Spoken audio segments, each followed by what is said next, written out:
Hello friends and welcome back to the channel NickPixelTV. I appreciate you being here. If you're new, we talk about cameras, we talk about gear, we talk about outdoors, we just do videos of whatever I'm getting myself into. If you have a moment, I'd appreciate if you consider subscribing. But today we're going to talk about the iPhone 12 Pro Max 512 gig from Apple. I did get this phone as I'm having some issues with my iPhone 11 Pro Max 512. This has been a great phone for me. The speaker inside the ear speaker has started to act up, so Apple's going to replace this phone. But I thought I'd keep it for today just to talk about it and kind of compare the differences. One of the big things for me that I was worried about when choosing the Pro Max was the size of the phone. And the size really isn't that much difference. I do like that they went back to the iPhone 5 size and shape where it's more of a boxy look. I like the boxy. I like the feel of the boxy phone versus the rounded edges. So that's been a big improvement. As you can see, the size isn't that much difference. It's a 6.5 inch screen compared to a 6.7 inch screen. I haven't even turned this phone on yet. And the other thing you'll notice on the back is the camera area is a little bit bigger. This phone has a bigger sensor. Now, there's a couple other options with this phone that really kind of influenced me on my decision to get it. Not just because my phone was acting up, but I'm into filming, I'm into videography and taking pictures and stuff like that. So I always try to stay on the latest and greatest of what's available, giving my clients and friends and family the best type of footage that I can capture from a phone.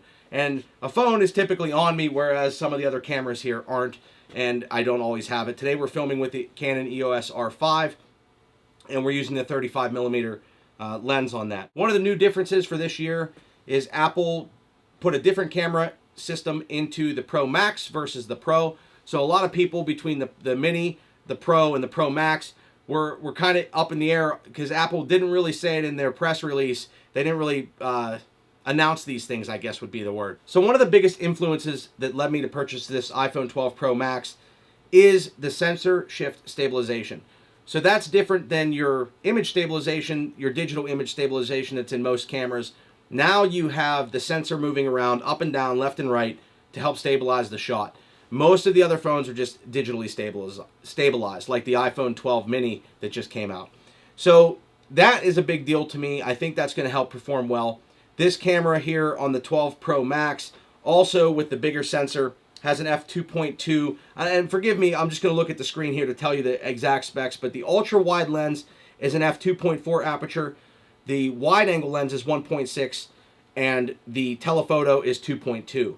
Now the telephoto, everything else is the same in the Pro, except for the telephoto lens is an f2.0, which would let in a little bit more light. However, I think with the sensor, bigger sensor, it's going to still perform. I think this phone will still outperform the iPhone 12 Pro. I don't know if you'll see quite as much difference, but I think there will be a difference there.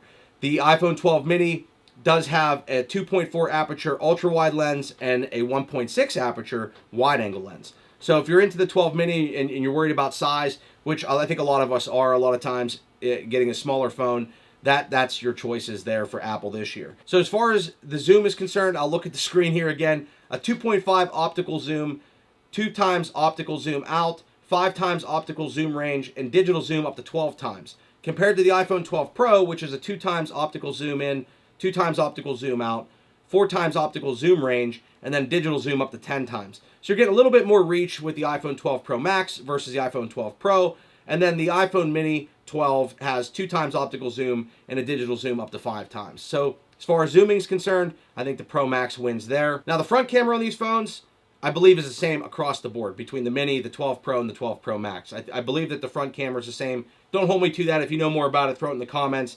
The big decisions for me were, one, the A14 chip. It's going to be faster. The better lens, the image stabilization. The LiDAR scanner is in the 12 Pro Max and the 12 Pro. It's not in the 12 Mini. So that's something that will help for focusing in lower light conditions. And you have a laser going out and feed, that instant feedback for focusing. So of course this phone is also 5G capable. It has the built-in 5G dual SIM capability, so you can have a 5G card and you can actually put 2 numbers on this phone if you'd like. Most people are using voice over IP and have applications to make calls, stuff like that as well. So that's an option if you'd like to have two numbers on your phone. I did pick up a case for the time being. I went to the Verizon store because I do have a better case coming on Monday. But I know that the glass, that's another thing we should talk about, the glass on this. I'm pretty hard on my phones as far as, you know, dropping them and using them and having them out and about. And sometimes I don't have the case on, especially when I'm filming. I feel like the cases sometimes limit the sound quality and the way that the sound hits the phone. So one thing that's important to me too is the increased capability as far as the screen protection and the phone durability in itself. So this has the ceramic shield, I think they're calling it. We could test that out real quick and take this Buckin' Special and just, I'm just kidding. My channel's not big enough. My channel's not big enough to do that kind of stuff. And it's also IP, I think 68 rated, so I think it's like 6 meters for 30 minutes. We're not going to test that either. You're not getting a charger in the box anymore. You're getting a lightning cable to USB-C, and that is it. No headphones, nothing. So just the phone and the lightning cable and some nice little Design by Apple instructions in the box. So that's why the boxes are thin. They probably saved a little bit of money there. I don't think they really passed a lot of that on to us, but if I recall correctly, the iPhone 11 Pro Max a year ago when it came out, or a little over a year ago, it was like $1,500 on the 512 version, and then this phone here was at basically $100 less. So take that for what it's worth. Anyway, we'll get this fired up. One thing I want to mention is with this phone, like many others, a lot of people are starting to get into wireless charging and not carrying any cables with them. Something I suggest is the new Anker power packs with wireless charging built in. So all you really have to do, you can carry cables, you still have a full USB-C output, you have a USB-A output, and then you can take your phone, hit the button here, set your phone on it, or just hold it together. You can still make calls, you can still make calls, you can do everything, and you can see it's actually charging right now. So this is a cool feature. The Anker power packs are great. I think they run about 40 bucks. But this is a cool feature to have on the go, especially if you're worried about cables and carrying cables. At least you could set it down.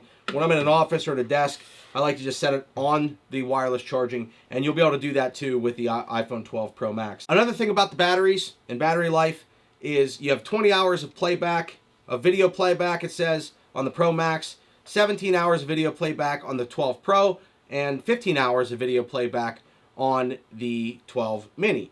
So as far as batteries are concerned, I like the Anker packs. I definitely suggest that. I also like the Anker power cords. If you're going to buy one, I don't know if I'd buy the Apple one. I like the Apple power cords. I believe this one's like 30 watts.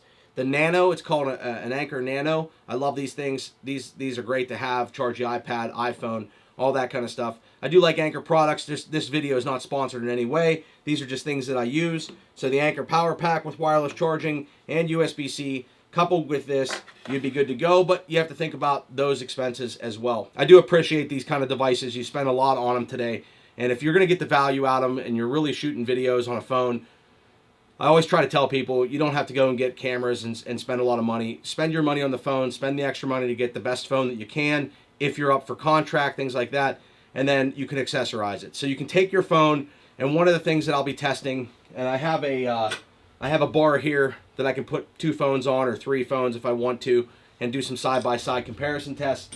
One thing that I would recommend, and my setup is pretty much the Anker.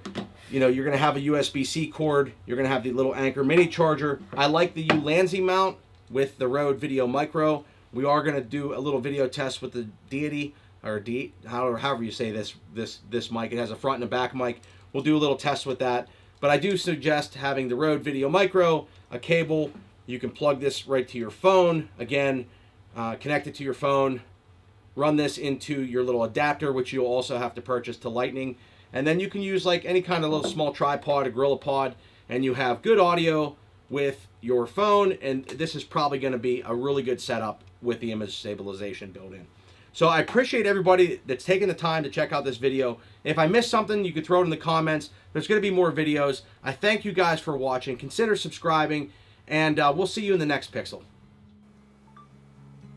Well, I guess that's all for you, iPhone 11. I loved you. But we're moving on up to the iPhone 12 Pro.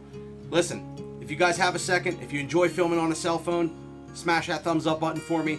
Check out this video. Check out this video. Maybe even subscribe if you'd like. Stay healthy, be safe, be kind to one another, and I'll see you soon. Take care.